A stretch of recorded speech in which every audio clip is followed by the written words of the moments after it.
Right now, hundreds of flights are being canceled or delayed as the FAA continues to slash air traffic at 40 major airports, and that includes all 3 airports in our area.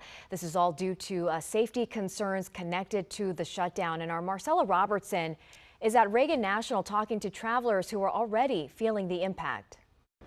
We have seen the impact of those flight cuts directly here at Reagan National Airport. Dozens of flight delays and cancellations. Secretary of Transportation John Duffy came to Reagan here earlier today, and he said he wanted to talk to passengers directly about the impact this has had on their travel. I also had a chance to ask him about how the air traffic controllers are doing in the middle of this government shutdown.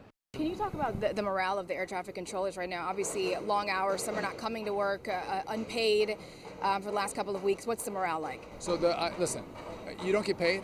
You're stressed about paying for your families, food on the table.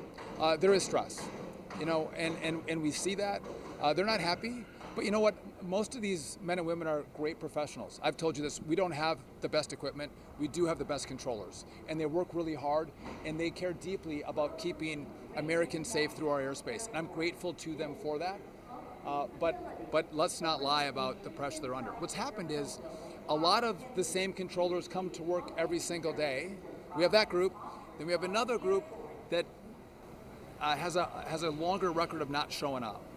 And so the ones who do come to work, they're the ones that are working 6 days a week, 10 hours a day. And you can do that. All of you guys work big hours. You can do that for a couple weeks, but at one point you're going to get burned out.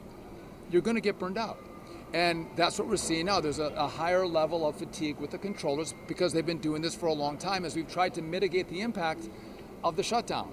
Secretary Duffy told us there is one way to end this, and that is reopening the government. Now, all 3 of our major airports, BWI, Dulles, and Reagan National, are all part of the 40 airports seeing these flight reductions. And it really comes down to safety. They simply don't have enough air traffic controllers coming to work right now to safely navigate a full flight schedule. I also spoke with some passengers today who say they are frustrated, but they understand. I'm shocked, but I'm not surprised. I think it's in the best interest of everyone's safety to kind of reduce the amount of air traffic and travel, probably. It's definitely frustrating. Now, all of our local airports are really urging passengers to check in with their airline before coming to the airport. And it's also important to know your rights throughout all of this. If you are in a situation facing a delay or a cancellation, airlines are required by law to automatically refund you if they are the ones canceling your flight. They are not, however, required to pay for any additional compensation like hotels or meal vouchers. Reporting at Reagan National Airport, Marcella Robertson, WUSA 9.